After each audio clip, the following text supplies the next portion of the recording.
Looks like we got folks rolling in now.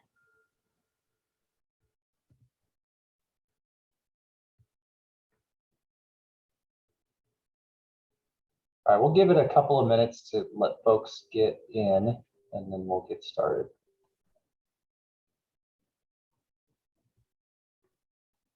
Just as a reminder to everyone, if you're logging on now, you probably won't be able to see yourself, or and you'll be muted. So this is in a webinar format. And if you're not familiar with that, we'll explain how you'll be able to interact with us in just a brief moment.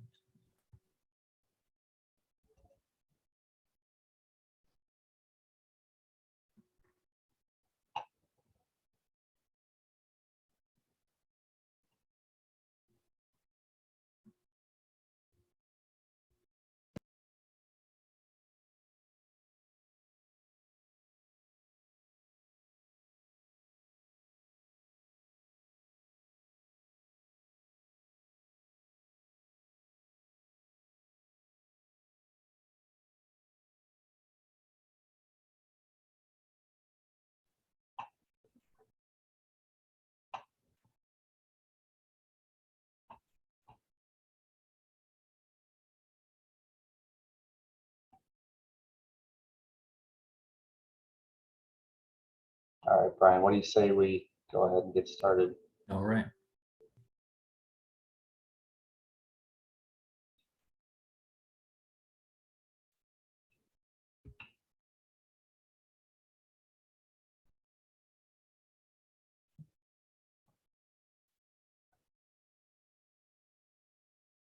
All right, welcome everybody to tonight's third public meeting for the Cross County Trail East Feasibility Study. My name is Matt Ludwig, and I am a planner with the firm NV5 in Philadelphia.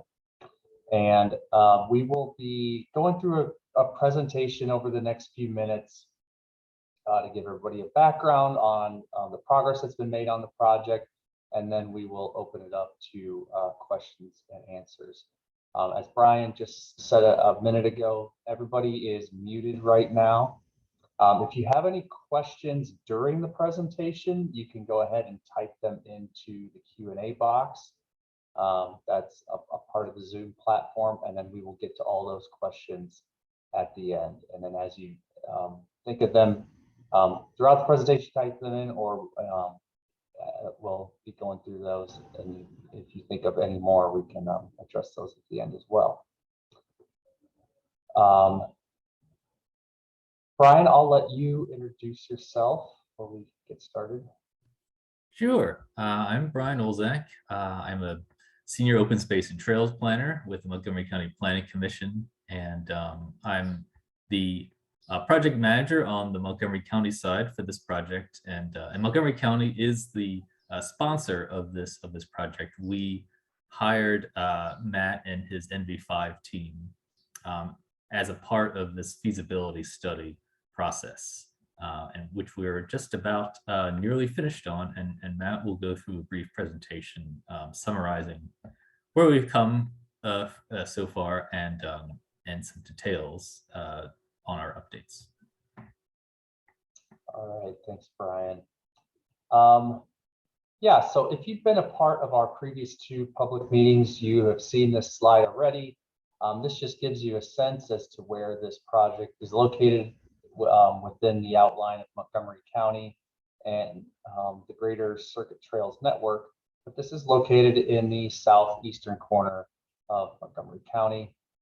This is a little bit more zoomed in view of the area, and just shows some of the other regional trails that eventually this portion of the Cross County Trail and the rest of the Cross County Trail will eventually connect into. But this feasibility study that we're working on that we'll be talking about tonight is just the portion of the Cross County Trail that you see circled in that blue and yellow oval. The major goals of this study, one is to connect to the existing Pennypack and future power line trail and help close a major gap in the circuit trails and Montgomery County trail network. It will also eventually, obviously, connect to the cross-county trail at Welsh Road. And other portions of the cross-county trail will connect to the future Cresheim Trail, the Wissahickon Trail, and of course, the existing cross-county trail at Conshohocken connects to the Schuylkill River Trail. This trail goes across the grain, so finding a feasible trail route that fits into the existing built environment is a much more difficult thing to do. We don't have an abandoned rail corridor. We don't have a stream corridor to follow. So we have to take advantage of available rights of way, of utility corridors, other spaces to be able to make the connections and to create a trail that is intuitive. It's safe for people to use, ADA accessible, accessible to people of all ages and abilities, something that's intuitive to people, that's not making a lot of twists and turns and kind of confuses people. So these are all the challenges that we have to work with in developing the trail route for this that's going to come out of this study. So last time when we met with you all, we had presented this spider web of a map, and we asked the public to take a look at each of these alternatives and effectively vote yes or no on each of the segments, whether you would want to see that as a part of the cross-county trail or not. So this map that you're looking at now is the results of that voting scheme that we went through last time. And the darker blue that you see means that that particular segment received more yes votes. So as you're taking a look at this, what I just highlighted in yellow right there was the pieces of segments that had the highest amount of yes votes. So this is ultimately, after doing other technical vetting, what we have chosen for as the route of the cross-county trail east. Now, other segments also received high grades, notably the Power Line Trail extension. People clearly want to be able to see that as a connection. Upper Moreland Township is working on that. So you see that segment 8 there that's highlighted in that orange shade. That is being worked on, being pursued by Upper Moreland Township to be able to connect it to the Horsham segment of the Power Line Trail. And then other two portions of this map that received a lot of yes votes are these north and south connectors that I just highlighted in orange, connecting into Veterans Memorial Park to the south and connecting to the existing trail in Hatboro that extends up into the Hatboro SEPTA station. Obviously, these would be very important connections to make as well. They connect Upper Moreland High School, connect into neighborhoods, and would be a valuable asset to connect to the Power Line Trail. However, these two particular segments will not be pursued by Montgomery County, but may be pursued by others, including the township and Hatboro borough. Also, as a part of the voting, we allowed people to vote no if they were opposed to a particular segment. So this is the heat map that you're seeing with no votes. The most no votes any segment got was 4. So we didn't have a lot of people voting against particular segments. But you can see that the on-road routes that we had given as alternatives kind of towards the northern part of the study area in Hatboro and the southern portion of the study area closer to the Willow Grove, SEPTA station and business district. Those received the most no votes and the least amount, if I flip back a slide again, the least amount of yes votes. We got a lot of feedback from people saying that they wanted to see a separate shared use path. They didn't want to see the on-street neighborhood greenways is what we call them as a part of this trail. Not saying that they're opposed to that, just looking at this through the lens of a regional trail making those big major connections, that having this separate thoroughfare for bicyclists and pedestrians was important to people.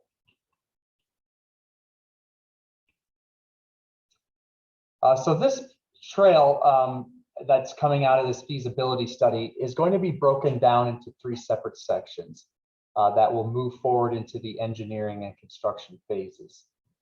So we've broken this down into section A, B, and C, with section A starting at the promenade development in Upper Dublin along Welsh Road and extending to Maryland Road between the Carrabba's and the public storage facility. Section B would pick up from there, cross Easton Road, run along the Turnpike and the Norfolk Southern Railroad tracks, and connect into the Willow Grove YMCA. And then section C will pick up from the Willow Grove YMCA and connect eventually to the Pennypack Trail. The stars that you see on this map show potential parking and trailhead locations that would be either constructed as a part of the project or parking that would be put together by others. For example, the second star that you see from the left will be a trailhead that will be constructed by Upper Moreland Township as a part of their portion of the Power Line Trail construction. One of the items that we got the most questions and comments about over the past couple of weeks since this study's been released to the public is about the trail going through the Pennypack Ecological Resource Trust. And there was quite a bit of a process that we had to work with many entities in order to determine where the trail route was going to go in this particular area. When the public last saw this map, they were given a few different options in this area in order to make the connection between the YMCA and the Pennypack Trail.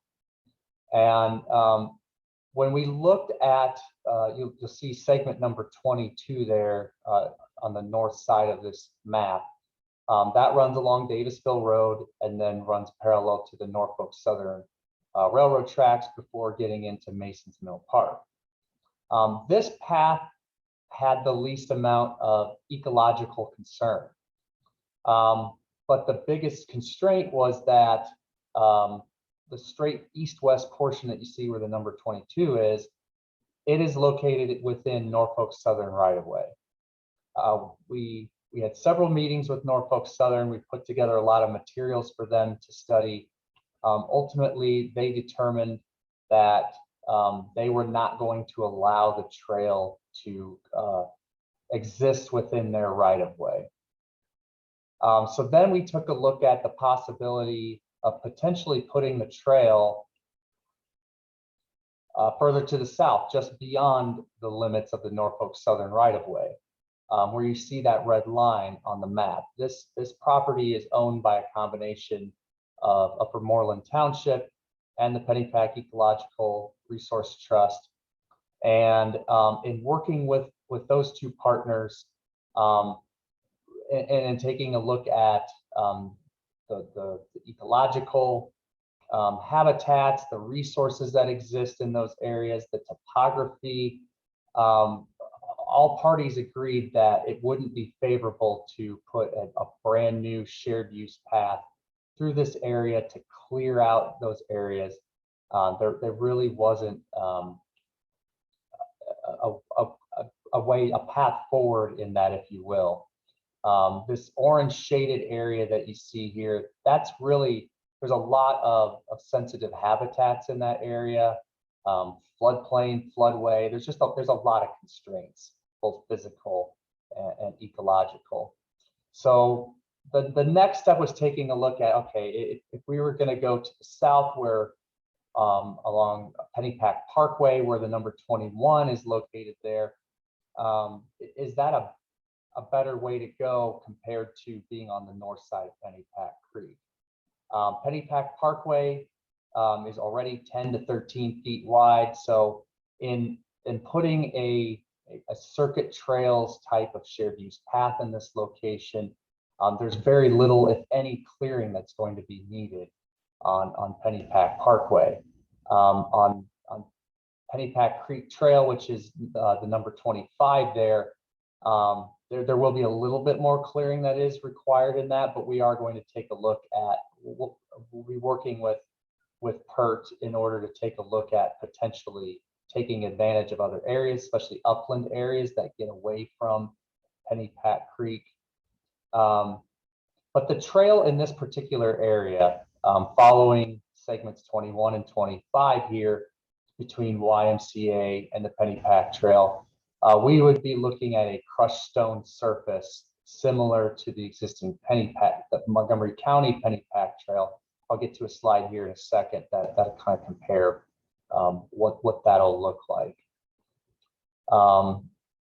Pennypack Creek Trail, section 25 there. There may be some sections that are on boardwalk that would be needed in order to preserve habitat, make the connection from the upland areas down to the creek, raise it above the floodplain, and allow, there's some pretty high areas of overland sheet flow that come down the hill and head towards the creek. So like I said, there was a partnership here between Montgomery County, Upper Moreland Township, and PERT in order to implement a design approach here that would encourage and allow wildlife crossings and possibly improve the ecological function of the area through stream bank and floodplain restoration. Like I said earlier, potentially relocating trail into upland areas to get them further away from the creek. So in summary, it improved the sustainability of the existing trails in that area. This is just the first stage as a part of the feasibility study, looking at the preliminary route of it. As this goes into the engineering phase, there's going to be a lot of coordination with a lot of different parties. The Department of Environment, but the State Environmental Department of Protection will be involved in that, in addition to the parties I mentioned earlier. So here's a look just to give folks a comparison here. The picture on the left is the existing Pennypack Parkway path, which is located on the PERT property. And then the image on the right is Montgomery County's Pennypack Trail, which is a crushed stone surface. The difference between these two is the Montgomery County section of trail, it's a compacted crushed stone surface. It is ADA compliant, so folks in wheelchairs are able to use it. Most road bikes are able to use that path, and people with mobility issues are able to use that a lot easier than the current Pennypack Parkway, which has a little rougher gravel. Pennypack Parkway is a shared use path, designated as shared use path right now, but would not be considered an ADA compliant path. It has erosion in some areas. So as a part of the project led by Montgomery County, those issues would be taken care of during the engineering and construction phases and allow this trail to be used by folks of all ages and abilities. On the Pennypack Creek Trail portion, which is on the south side of Masons Mill Road, as I mentioned earlier, there's a possibility if the trail is not relocated upland in some areas, that boardwalk may be used in some areas in order to get it up out of the floodplain, help resolve some erosion issues. But this is an example. This is from a project out of state, but excuse me, gives you an example of what something could look like in those areas. So the next steps on this project, we're winding down this feasibility study. The questions and comments that we get tonight are kind of the last round of feedback that the public will be able to give for now. And then we will publish that feasibility study report next month, and the county will release that to the public. The engineering phase for the first section of the trail, which is looking like it could be that section C, the furthest east section, that could start engineering by the end of 2022. And the construction date for section C and any of the other sections is unknown at this time. There's no construction funding identified for these segments. So it's premature to get into what the construction dates might be for that. So that's the end of the formal presentation. Brian, if you have anything else to add, I'll let you go ahead and add. I see that we have some comments coming in already. We can get into those. Sure. Well, I wanted to mention, just going back to the Pennypack Parkway condition, you know, it's when we have been in our various stakeholder interviews and meetings, you know, we met with Chris Mendel of PERT several times, and you know, and we were very, you know, on board with a lot of his suggestions regarding, you know, permitting, you know, trail improvements that actually encourage rather than discourage the movements of you know, potential, you know, plant and animal life onto either side of the trail corridor. It's true that there can always be a threat to habitat when you may be potentially increasing users, especially when you're worried about trespass situations, and we are very attuned to that that concern, as is you know, as is PERT, and but we also find on the other hand that designating, you know, particular pathways that people are permitted to use and improving those can actually have an overall increase in you know, in ecological health and you know, and feasibility ultimately as well, especially if you know, if we are able to design the trail in a way that contributes significantly to its sustainability, in that we vastly reduce the possible erosion situations that could erupt, as well as you know, increasing those pathways for plants and animal life to migrate onto either side of the trail as well. So all those issues, you know, we're very engaged in as well, and ultimately trail building and development, you know, research has shown to actually increase the conservation mindedness of users, because you know, it obviously extends access to otherwise potentially inaccessible or not well-known places, but in a responsible way. You know, we understand that there are places that we want to limit human disturbance of, you know, and sometimes completely limit the disturbance of. But you know, we hope that our you know, and we plan for our study to bear out those concerns and to allay you know, potential concerns with the you know, regarding the ecological impacts.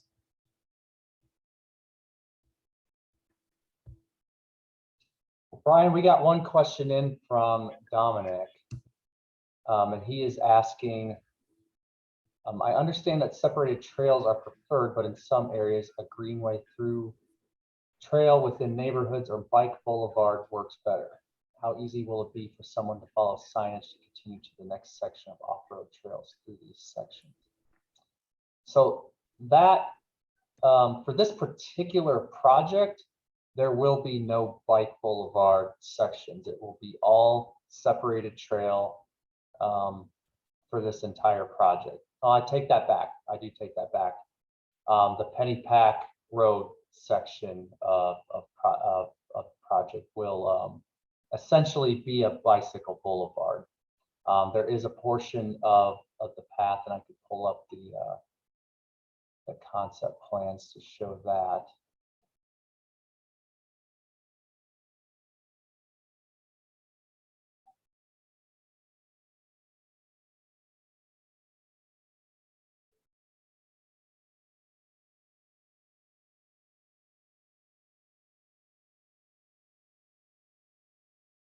While you're pulling that up, Matt, I just wanted to also mention, that, overall, we are generally supportive of bike boulevards, especially when it comes to, certainly if it also makes neighborhood streets safer for all users, and not just for bikes as well. We just didn't see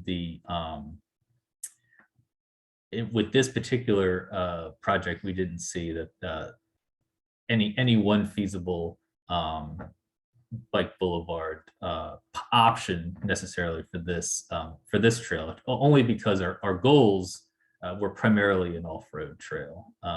And if we couldn't get an off-road trail 100%, then we would sort of do the minimal amount of any other type of surface as feasible. And so this is the one example here, which Matt can talk about a little more. All right, Brian, am I sharing the right screen? Yes, you are. Concept plan there.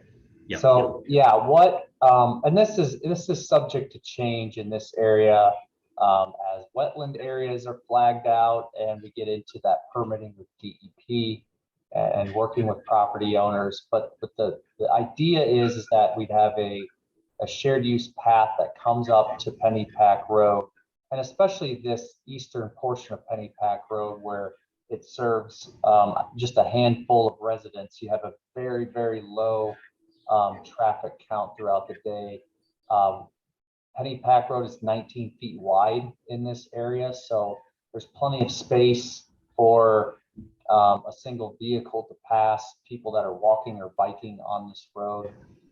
It was just repaved a couple of years ago, so it's in really good shape. But we'll detail in the final report the treatments that can go down on this particular stretch of road, as far as the signage and the pavement markings for people to understand that they're sharing a road.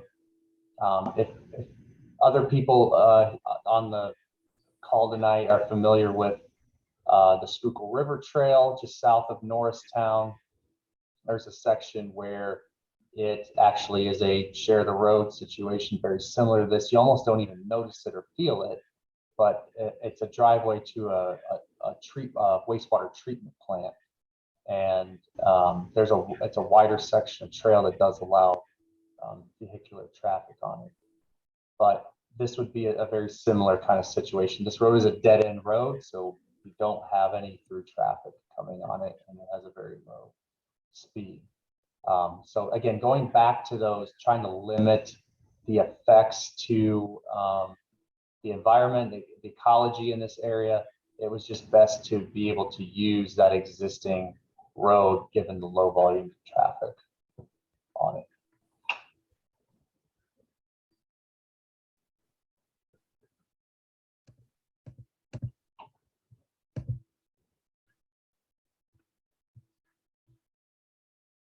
Are there any other questions, folks? We can, I do want to encourage you, if you haven't yet on the website, one, to take a look at the concept plans. I just had a page of those up on the screen. But if you haven't looked at it yet, there's a link to a YouTube video. It's about 7 minutes long, and it's a drone. We flew a drone video through the whole alignment, so you can get an idea of where the trail route fits within the existing built environment, and just kind of get a feel for how that trail is going to, what the experience of that trail is going to be like once it's constructed.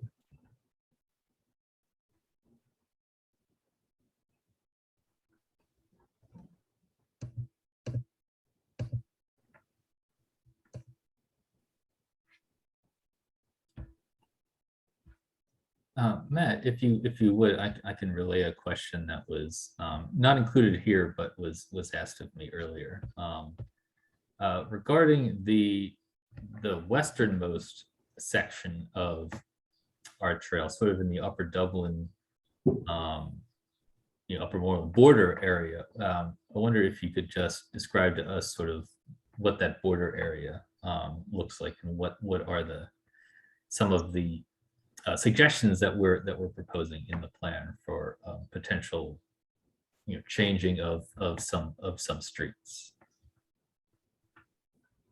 Yeah, so I'll pull that up here. People may be familiar with the existing trails that you see in green here through the promenade development. Let's circle that development. So the this study starts really at the end of that development. Now the builder who constructed the promenade development, they recently purchased the Prudential Insurance campus. So we're not sure what's going to happen there as far as potential redevelopment goes. But that Upper Dublin Township will be working with them in the future years. So this trail along Welsh Road could take a different form or function depending on how that redevelopment occurs. So Montgomery County will be watching how that develops. Now, as we get to the intersection of Welsh Road and Computer Avenue, we have a unique situation here. We're going from one corner to the opposite corner, going catty corner, if you will. And Welsh Road is a very busy road, high speeds, high volumes. There's a lot. Computer Avenue has a dual left turn set of lanes here. So there's a lot of challenges to get people that are walking or on bikes across this intersection. And we're making one suggestion. We're working with PennDOT right now to get this a little bit more solidified, but potentially bumping this northeastern corner out here in order to shorten the crosswalk distance on the north leg. And we're also looking at modifying the southeast corner and actually bumping out Computer Avenue. We wouldn't be reducing the lanes at Computer Avenue, but kind of narrowing down the lanes a little bit from there. Some of these lanes are 14 feet wide in some areas, and we really only need 11-foot lanes along here. So doing a combination of narrowing down the lanes along Computer Avenue in order to fit the trail between the existing utility poles and the curb line. And we'd be doing that all the way up through the Cube Smart facility. Before then the trail tails off the road and heads for the Willow Point apartment complex. So Computer Avenue, its form and function isn't going to change. It's still going to have the same amount of lanes. We're just going to narrow that roadway down a little bit in order to squeeze the trail in here and increase that connectivity to this area. So one of the things that we mentioned that would be worked on in the design phase, to go back to its previous sheet, is the possibility of a bicycle pedestrian crossing here to get to Sam's Club. So you cargo bike users out there can go stock up at Sam's Club and make that direct connection via the cross county trail.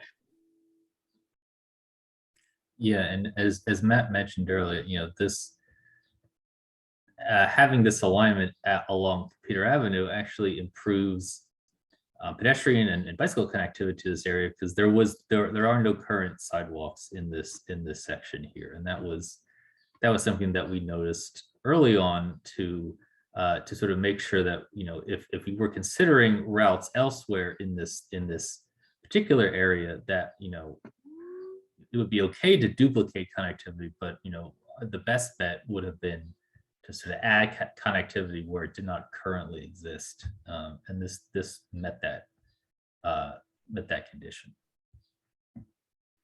So Ron has a question that's related to what we're talking about right now. He's asking how many crossings will be required with traffic lights, and if there's going to be any double crossings. So this one crossing here at Welsh Road and Computer Avenue that I just discussed, that would be the only double crossing for this entire stretch of trail. And what I didn't mention when I was talking about this is, given there's a lot of things that are kind of potential wheels that could be moving in this area. One being the redevelopment of this parcel that I just mentioned with a new owner coming in. It's anybody's guess what can happen along here. The other thing that's kind of been hanging out there is several years ago, the county and then separately the Delaware Valley Regional Planning Commission has looked at the possibility of an interchange between Welsh Road and the Turnpike, and that would involve using some of this property in order to make that interchange work between the two roadways. So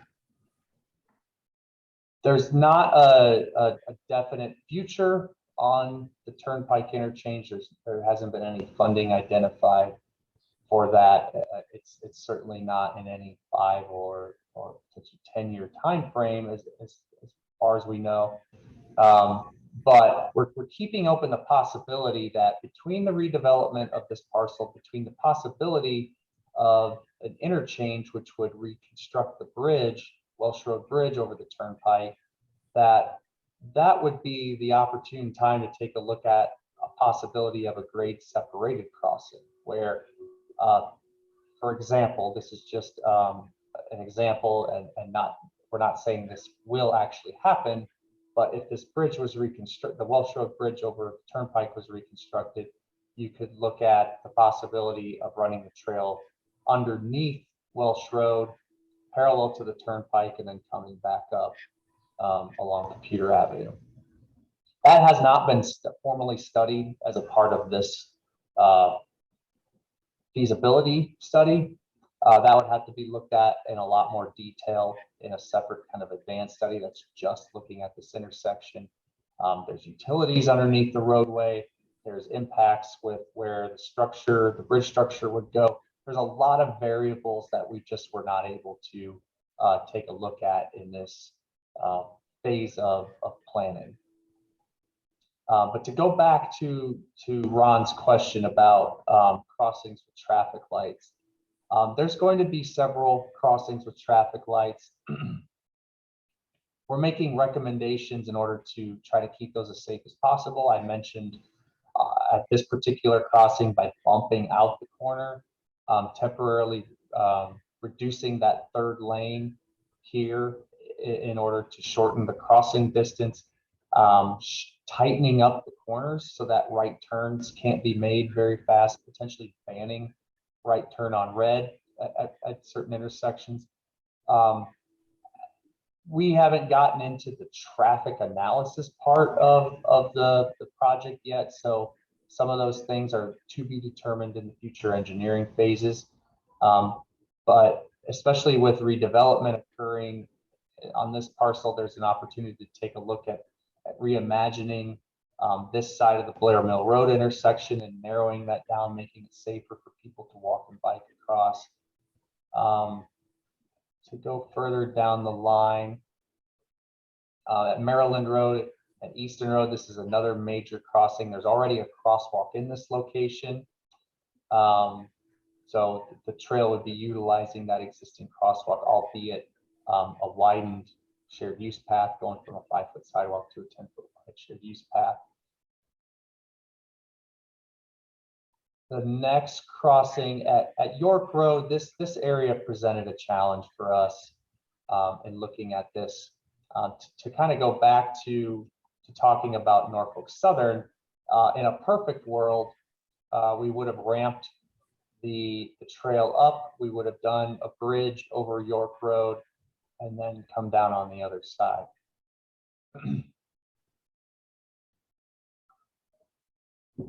But as I mentioned, we met with Norfolk Southern. They were very opposed to the possibility of a trail located within their right-of-way running parallel to the railroad tracks. We're keeping that possibility open. It's not to say we get several years down the future and minds change, policies change. So it's possible that that could still happen, but as far as what we're looking at right now is coming down Sunset Lane, coming in front of the Jaguar dealership, crossing at the existing traffic signal That's located at the driveway of the new Subaru dealership and the current Jaguar Land Rover dealership.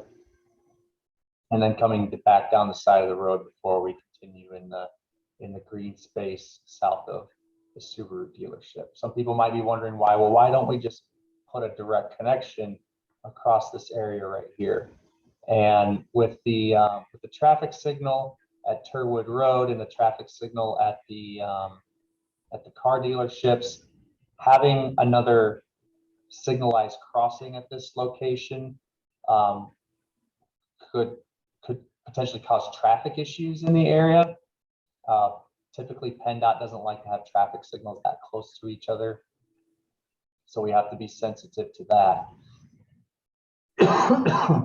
Excuse me. But at the same time, we don't want people darting across this. York Road is a high-speed, high-volume roadway.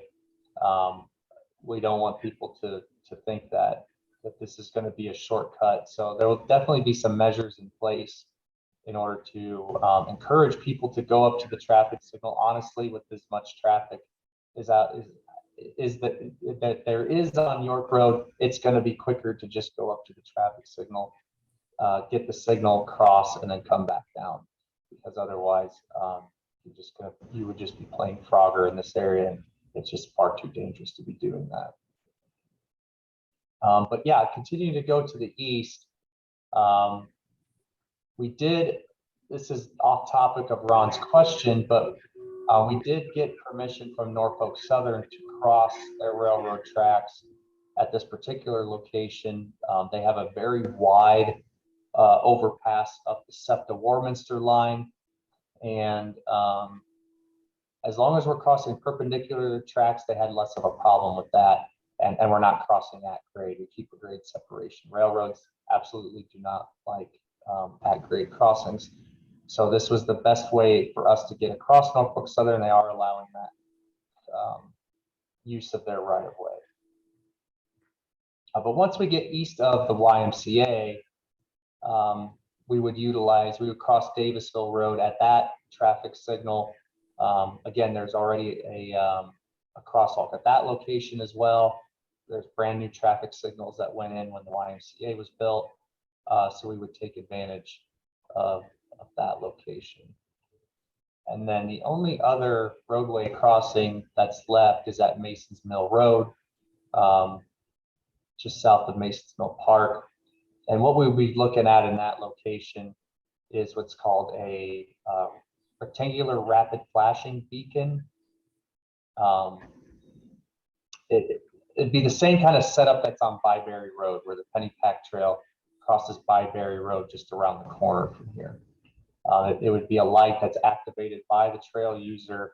It would start a flashing yellow light for drivers. We'd have an overhead mast arm. There's a little bit of a limited sight distance in this location just because of how the bridge comes up and over the creek. So we would definitely want to have that overhead mast arm in order to garner people's attention. So that was the long-winded answer to your question, Ron, about roadway crossings and where those are in relation to traffic signals.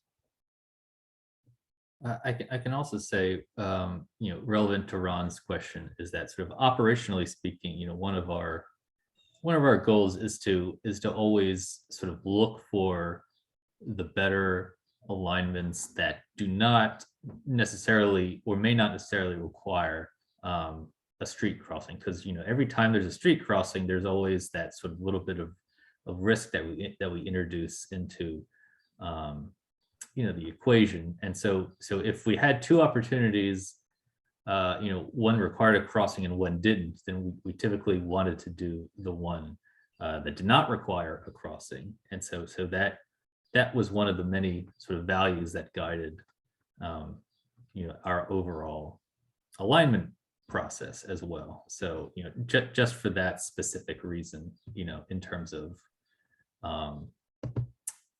making sure that we were being safety minded, as always, with where we put a trail. Yeah, to go back to this slide that I was sharing earlier, we did a kind of a mini, I didn't get into the details of this, but in determining the route between Upper Dublin and the future power line trail, there wasn't as much of a standout higher vote getting segment. And Brian mentioned this earlier, with routing along Computer Avenue, we're able to introduce a facility where there are no bicycle or pedestrian facilities on that particular stretch of road. So that was an advantage of using that stretch. In this area here, and knowing that the township is pursuing the power line trail connection, it really became clear that that was the way that we needed to go. Because if we took another route, starting at Dreshertown Road, say if we went up this way, it was going to require crossing more traffic signals. Using Blair Mill Road was also going to cross more traffic signals. There's more driveway crossings that are not shown on this map. So as far as that interaction between trail users and vehicles, that the route that was selected along Welsh Road and Computer Avenue was the best way to go.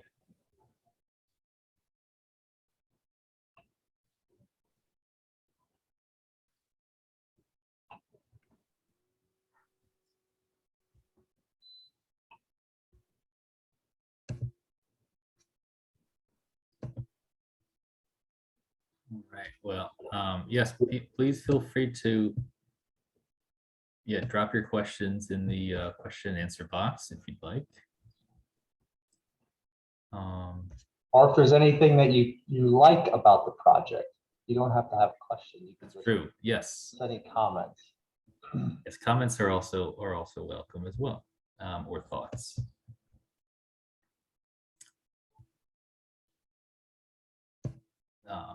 I did want to mention also, one of the early questions that we got in this process has been, not just about parking, but also about restrooms and other facilities and assets. And at the time, I answered that question essentially with, well, this is an asset or an amenity that people are beginning to look for on our trails throughout the county.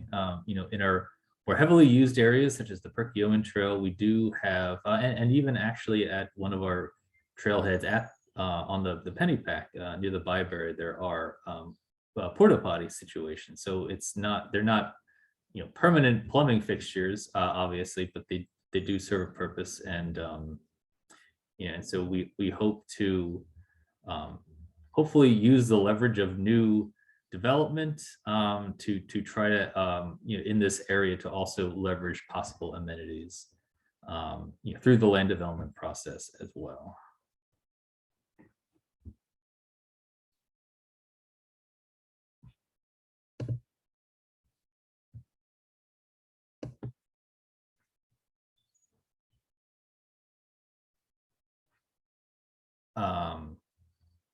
Oh, okay, yeah. So Ron says it's great to see more trails connected. That is great. That's good to hear. And also Dominic has a follow-up question. A question about extending the power line trail into other townships like Gwynedd and Lansdale. So I think you might be referring to Upper Gwynedd in that case. We do know that some of those connections are starting to happen. And the county itself is not it's not the one leading those efforts. So I believe that Upper Gwynedd Township is leading the charge on the power line trail in their respective jurisdiction. So, oh yes, okay, it's right there. And that would connect to the 202 Parkway Trail, which ultimately will also connect to Power Line Trail. That one in purple right there, that's in Montgomery Township, I believe. or it's part in Horsham and part in Montgomery Township. Yes, so there's a little bit left to go with the Powerline Trail on that side to ultimately make that connection to the 202 Parkway and further points west. So yes, hopefully that answers your question. The county does support our municipalities in pursuing this trail work on their own. We can support them through technical assistance when it comes to trail design or other policies, as well as potential funding opportunities. So we have a grant program that municipalities have taken advantage of to extend their trail networks. So we try to help in those ways as well. The reason why we are involved with this particular trail, the Cross County Trail, in this section and further points elsewhere, is that we do intend on maintaining this trail ourselves. The Powerline Trail is actually maintained by Horsham Township. So that's one of the major trails in this region that's maintained by a municipality. And so in our case, we think the Cross County Trail is so important to make all these connections, and because it crosses so many municipalities, that it really sort of is up to the county to be sort of the convener of all of these, these potential trail building opportunities. So, the Pennypack, again, is also one of our trails that we pursue development of. So this will connect several assets of ours, as well as municipalities as well.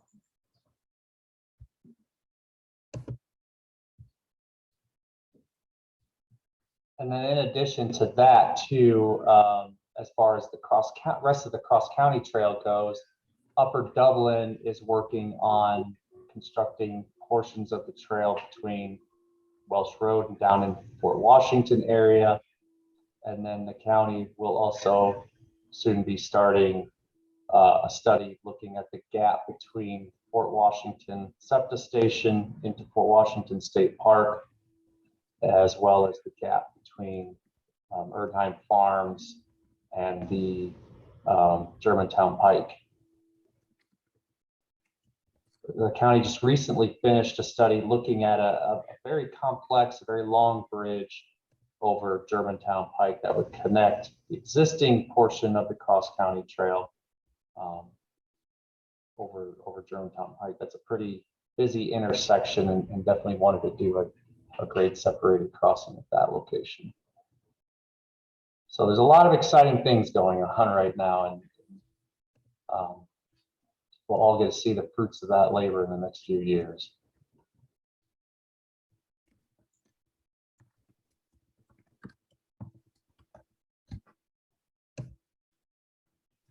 Looks like we have a couple comments from, let's see, Bill Ridding. Will there be an opportunity to respond to the meeting?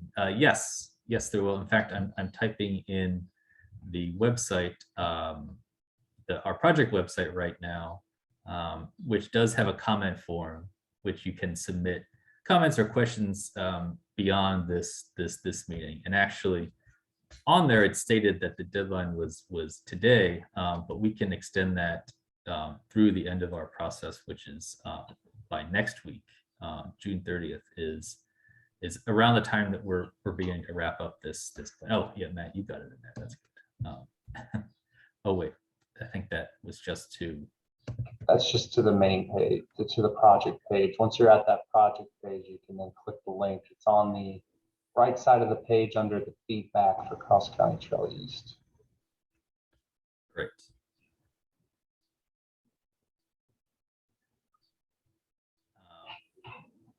Dominic had another comment that yes, the main concern is the lack of connections from the 202 Trail to the Horsham Powerline Trail, as Wissahickon is somewhat out of the way as well. Yes, that is a concern as well.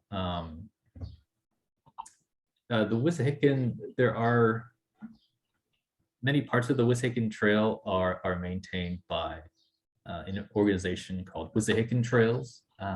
We also maintain a piece of what we call the Wissahickon Green Ribbon Trail as well, but this organization manages the trail further up the headwaters to the in and around the Upper Gwynedd Lansdale area.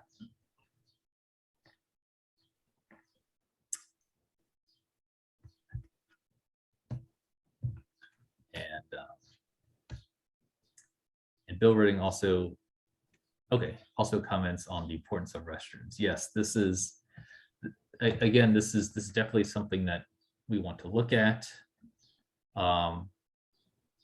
especially concerning their accessibility as well for those with disabilities. That is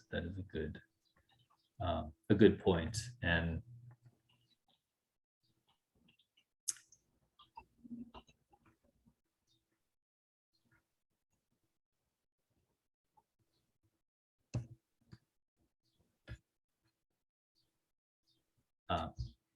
Matt, I think your chat comments only looks like it only went to me, so I'm just going to repost them too. Oh, yeah, you're right. Sorry about that. Okay. So yeah, so there's a web link there that we just plopped in the chat, which has a map of the entire Circuit Trails system. And so the Circuit Trails, as Matt mentioned before, is the moniker we use for trails that are owned by multiple organizations and counties and municipalities, but essentially act as the regional multi-use trail network. So these are trails that are accessible and that meet certain standards for accessibility in that regard, but they're owned by many different entities. But we all sort of band together and named it this to sort of indicate that these are all, it's possible to connect all of these major trails together in order to connect the region.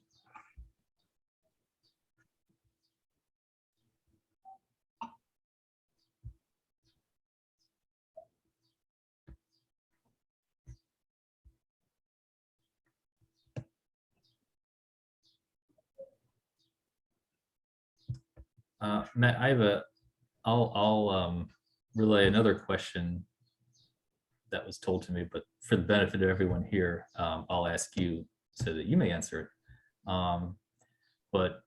So basically, what is involved with engineering, with the engineering stage after our process is complete? What are the things that have to happen sort of afterwards in order to make it ready to be developed? Yeah, so the reason why we go through this feasibility study as a separate process is what the county will do next is they'll issue a request for proposals from engineering firms. And this feasibility study helps narrow down the field of where that engineering firm is going to take a look at placing this particular trail project. So now that we've identified the corridor, the first thing that the engineering company is going to do is do what's called a topographic survey. So that's gathering detailed data about the ground where the trail could be located, getting that ground surface, getting information about the utilities, getting information about where wetlands are located. So they'll actually send ecologists out into the field, and they will locate where the technical boundary of a wetland is located. Because then what happens is once the engineering firm gets into the design phase, there will be a lot of meetings with folks from the Department of Environmental Protection to discuss, one, to try to avoid placing the trail in the wetlands. But in some places, the trail may be a boardwalk structure that spans over a wetland. So there's permitting that's involved with that process. So working with the county, working with the Department of Environmental Protection, we try to make sure that we're creating the least amount of impact to the environment with with those kind of structures. You definitely have to weigh the pros and cons of creating accessibility to a particular area, but then we have specialists that work at our particular firm that are well aware of threatened and endangered species and what those habitats look like, and monitoring those in some cases. If there's a known species in a particular location and the project has a potential to impact that species, there'd be monitoring that goes on. So this is all happening during that engineering phase. Meanwhile, as the design progresses, there are yet more public meetings like this to go back to the community and engage with the community, and things get a little bit more detailed as far as the form and function of the trail. For example, there to talk about where the power line trail meets up with the cross county trail, you're going to have a junction there of two major circuit trails, and what does that look like? Is this kind of a special place? So there's a possibility that we would come to the public and ask them questions about, what do you want to see at this particular location? Do you want to see benches? Do you want to see particular kind of landscaping? Could it be a special node feature in the ground using different hardscapes? So those are the kind of questions that are asked during public meetings in the engineering phase. And then as the process moves along, the design keeps getting more and more detailed. You're going back, you're working with PennDOT wherever you're crossing a PennDOT roadway, dealing with traffic signals, dealing with structures. There's going to be several bridge structures on this project near Pennypack Creek and its tributaries. So there's design for that. The bridge structures span floodplains. So we have to design with that in mind, making sure that we're not causing any upstream or downstream issues with the floodplain. So again, that's where the Department of Environmental Protection also comes into play, is on that side of things. So I could ramble on for about another 5 or 10 minutes, but yeah, there's a lot of different pieces during the design phase that certainly come into play when these trails get into that stage. So the feasibility study is so important because it helps kind of set the table for what happens in that engineering phase. Great. Yeah, and I think it's also important to note that we're talking about a single alignment that we sort of come up with in this study, but it really represents a preferred alignment. So basically, we basically do all of our analysis, we collected all of our data, and we tried to make value judgments about what we want the trail to look like and what are the best practices about trail development. And so taking all that into consideration, sort of we narrowed down a single alignment. That doesn't mean that it will be quote unquote final alignment. The study is just what it sounds like. It's a study. And we set out a number of parameters, and we did our research and analysis, and this is sort of the product. Moving on, beyond that, when we get closer to the engineering, it sounds like that we would find that we may have to sort of alter or tweak alignments that we had stated in our study that were the sort of preferred one, based upon more information that we didn't know previously.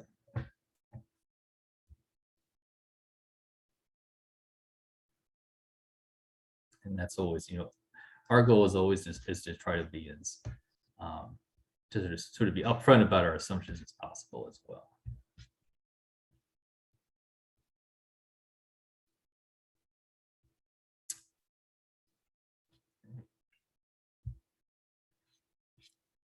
And I guess another element I could discuss that's a part of this study is we're performing a cost estimate right now.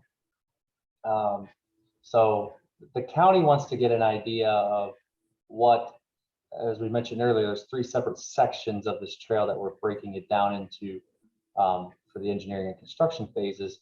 But they want to get an idea now for budgeting purposes, for grant purposes of what those segments are going to cost. Now, at this early on stage where we have really done very little to no engineering in these segments,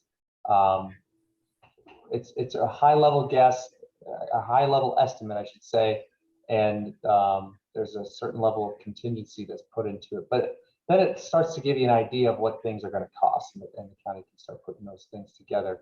But then once we start getting into the engineering phase, things get whittled down, things get a lot more detailed. You can find some of those unforeseen circumstances. For example, you may do more research during the engineering phase and find a major underground utility that you weren't aware of before. We've done enough due diligence in this space to understand where the major utilities are, both above ground and underground. But as you get further down into whittling down the details, a lot more things can pop up. So that's why we go through the process, and that's why we don't just flip a switch and crank engineering plans out. There is a process to go through, working with a lot of different agencies, a lot of different parties, utility providers, working with the public. That's why it takes the amount of time it does.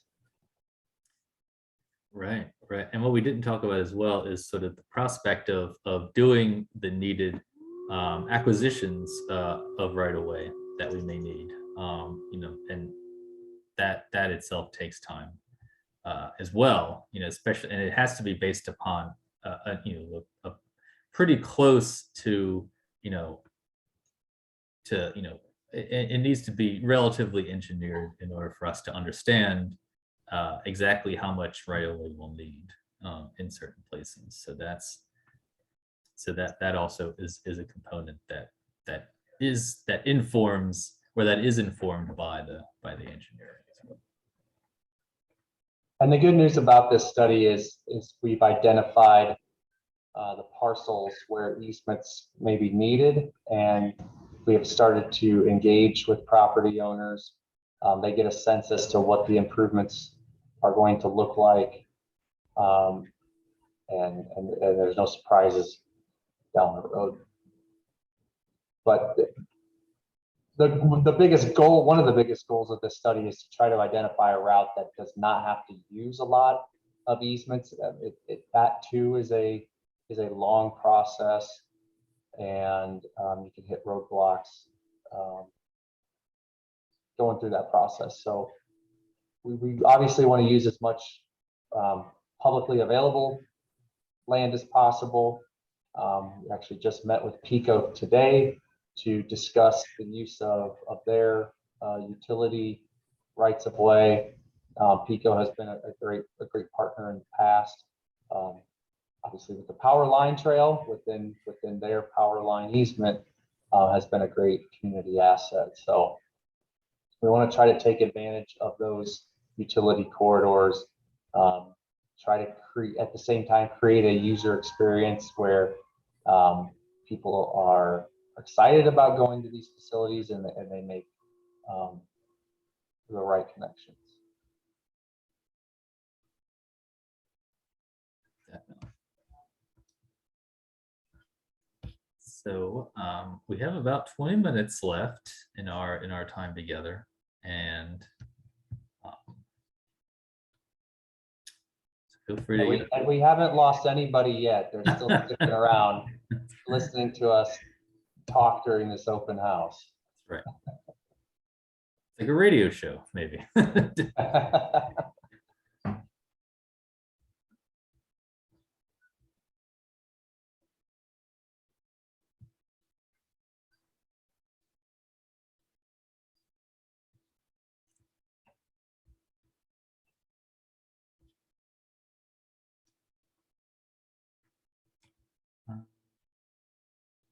See, actually, Matt, would you mind telling us a little bit about the, if you can go back to the concept plan, telling us about the westernmost, where we're connecting into the Pennypack Creek area, sort of between Mason's Mill and the Pennypack Creek. Yeah, hold that up.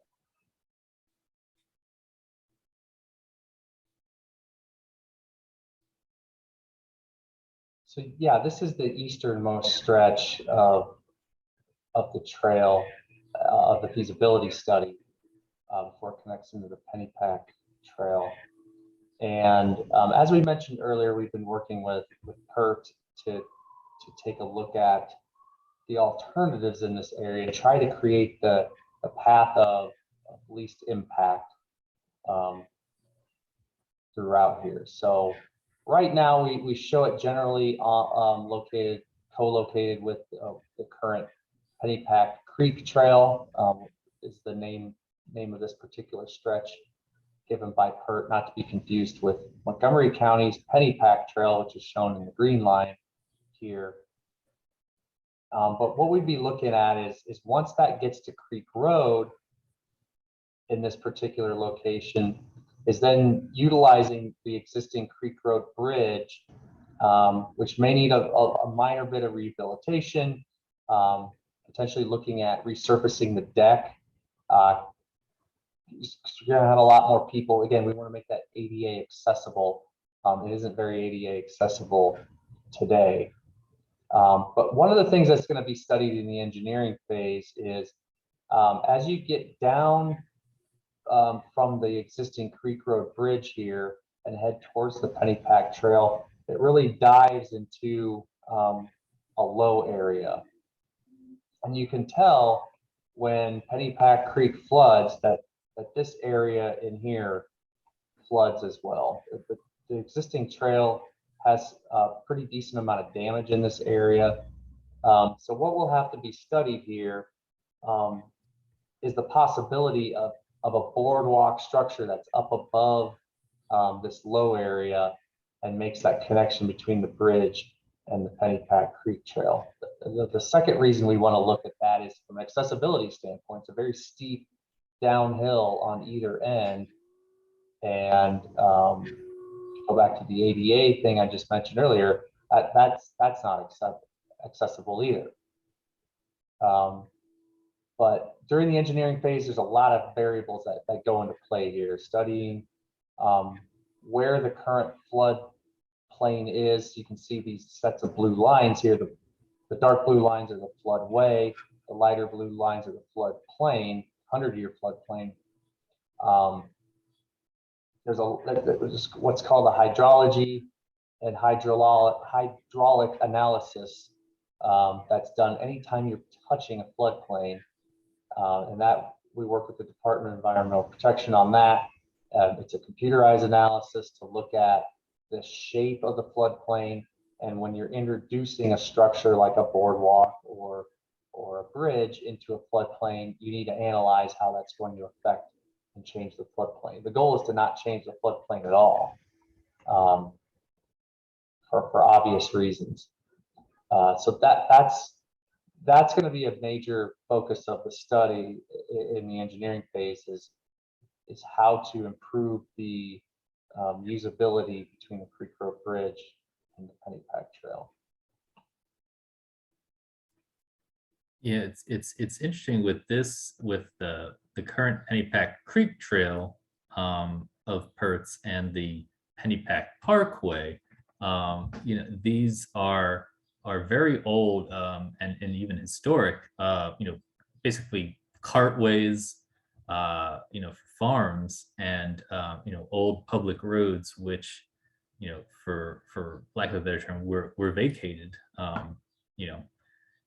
Many years ago, because it turned out, as the years went on, that these roads became so flooded out that they became untenable to be used, as public, cartways, either for cars or for any sort of other, horse-drawn cart-based transportation. So they became more private. They sort of transferred to more private uses, but so that's sort of why some of these trails exist in their current form, and that it can be they can be sort of revitalized or made to be in a sort of a more armored state, through trail planning and development. So that's sort of why these all are sort of lying in the floodplains or floodways already, and why they're not public roads today. But of course, we're not proposing car traffic on these roads, which of course has a lot of different needs when it comes to the structural components of a street or a road. So the requirements are much less for pedestrian and bicycling uses. In fact, there are other historic bridges in the county that we are rehabilitating, that we may own, that we're rehabilitating just for pedestrian and bicycle usage, because they are not really in a state where it would be very efficient to bring them back to car traffic level of to an engineering state where they would be safe for car traffic. But we also find this is a good way to sort of maintain our history and our cultural heritage as well. So we're glad to be sort of working with PERT in this area in particular, but also across the county when we do projects like this to sort of help maintain that cultural heritage component of community development.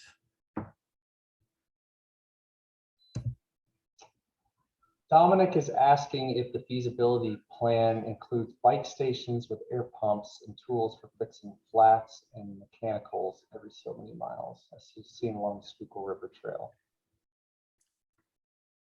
That's a great question. We're definitely not opposed to installing those types of components. I think we do have some of those along the Pennypack Trail. The actual location of those escapes me, but I believe at the Byberry Trailhead there may be not everything that you mentioned there, but we do have some facilities there, I believe. But obviously those are so those types of facilities are maintained by our Parks, Trails, and Historic Sites department, and that's definitely something that we have seen well used. So ideally, I would hope to have them be a part of any improvement to this trail corridor in the future. Couldn't say exactly where, but usually trailheads are pretty good places for that, because that's where people obviously arrive at the trail or leave, as the case might be. So those are pretty good places to start looking for those places. Yeah, and usually that's those locations are determined more in the engineering phase, once we get a sense as to exactly where the trailheads will be located and where within the trailhead. So within the plan, you might have noticed that we have these stars every so often, and we're indicating that as kind of a special either placemaking opportunity or a trailhead opportunity. And so those are potential candidates for places where that kind of amenity would exist. Actually, Matt, do you want to sort of run through where they are in the plan briefly? Yeah. So the first one that we put on here, again, to go back to talking about how there's a potential for redevelopment at the Prudential campus.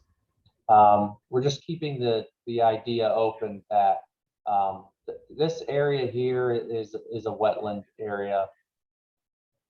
So they likely will not be able to develop on that area. So there's an opportunity there to have the trail kind of play into the wetland. Think about a trailhead with parking of restrooms in that area to take advantage of the wetland space. The next one that we'd be looking at, so Upper Moreland Township is going to build this portion of the power line trail up to the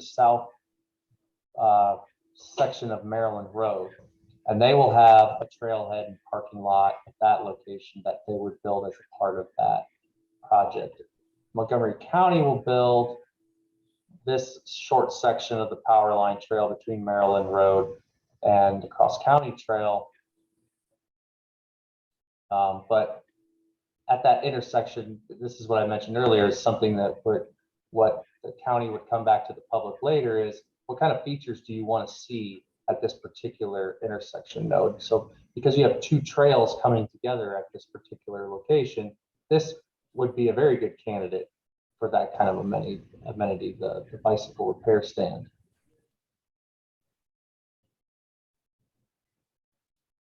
And then further to the east, kind of in the middle here, there's very limited opportunities for amenities or trailheads, just given the environment that we're going through here. There's not a lot of connections into local businesses or neighborhoods. We're very limited, unfortunately, between Easton Road and York Road.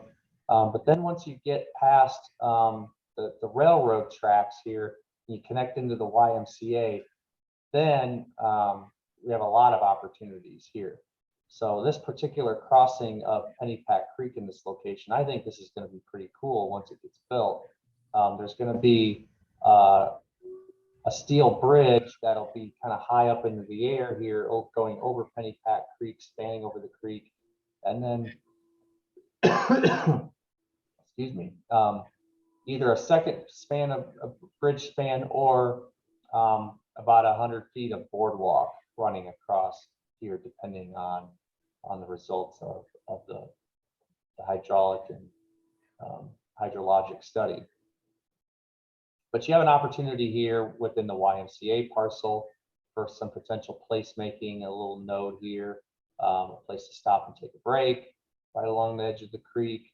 And then you connect into the YMCA loop here. So the YMCA itself is a good meeting place. But we utilize that existing trail, and then you cross into the section along Pennypack Creek. So along Pennypack Parkway, there's a section here where it gets very close to the creek. There's a little bit of erosion going on there right now, so maybe as a way to discourage people from walking down here and eroding the creek further, that maybe this becomes an overlook in this area.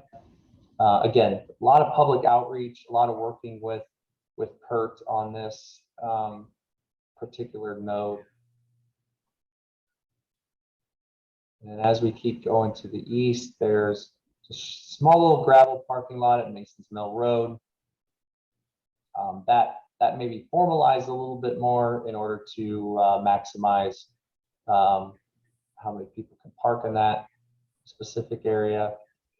And then I mentioned the Creek Road Bridge before and the intersection with Pennypack Trail. Lots of opportunities for nodes, for amenities, connections, rest stops.